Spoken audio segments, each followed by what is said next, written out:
Okay guys, hopefully by now you've seen the Honda Civic, well, the Honda Fit video that I did. And I asked you guys, should I use my extra footage of the Civic Type R and actually create a video? Because many of you wanted to see more on the Honda Civic, and I understand, I get it.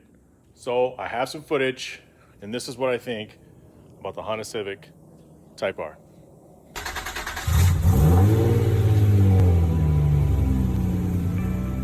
So what I had to do is take some B-roll footage from Tyson. Thank you, Tyson. And yeah, so we'll talk about it. So in order to even get the Type R to drive, I had to go over to my friend Tyson's house. If you haven't ever seen Tyson's collection, hit him up, Tyson Hugie. Link will be in the description. And if you're in the Phoenix area, maybe he'll give you a tour of his house. He has 9-10 cars, all Acuras, including the iconic NSX. So first order of business. But you actually came here to get the review of the Civic Type R. One thing that I still love the start button. The Honda Fit still had a key. Like, who uses a key in 2020? Or who uses a key in 2020, 21? It's ridiculous. And the shifter. Oh, I'm going to talk about the shifter a little bit later. For now, it's time to get the hell out of this driveway and go for a cruise.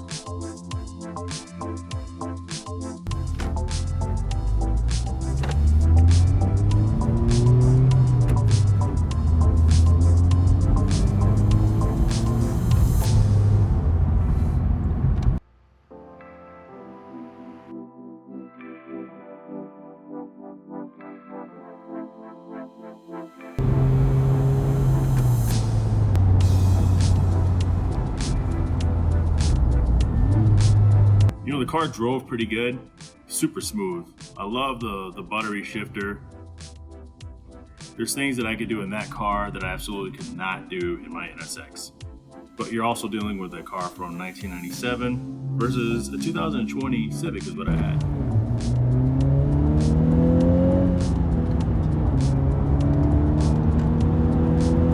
I like the way the car sounded when driving, but it just seems like it could have still had just a little bit more oomph.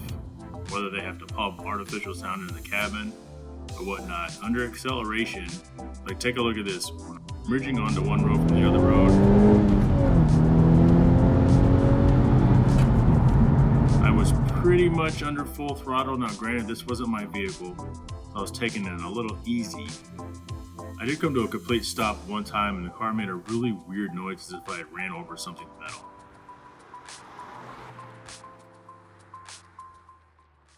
I wasn't able to duplicate that sound.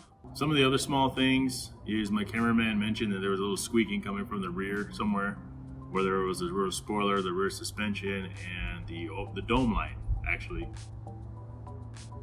I hate noises when I'm driving around in cars. There was a buzzing coming from the dome light, and I hate noises when I'm driving around cars, and it was just from a rattle, but all the same.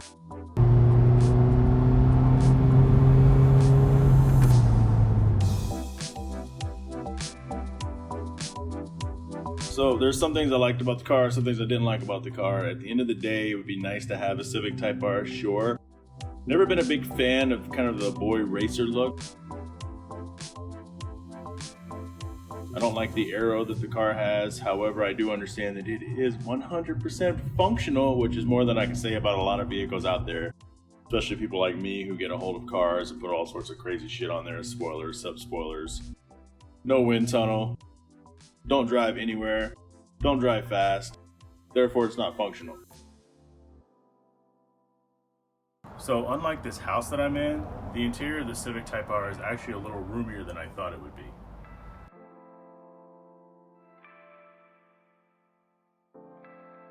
The car was a blast, and shifting the vehicle, butter smooth, I really liked it.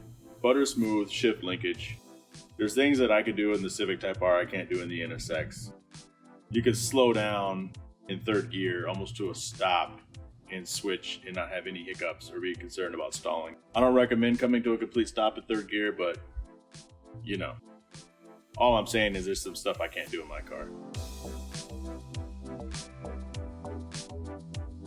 I love the LED headlights. I love all the carbon fiber this thing has. So one of the things, it's like, okay, do I wish I had one? I really don't. But the car itself, is really cool, and I can definitely understand why people would want the vehicle.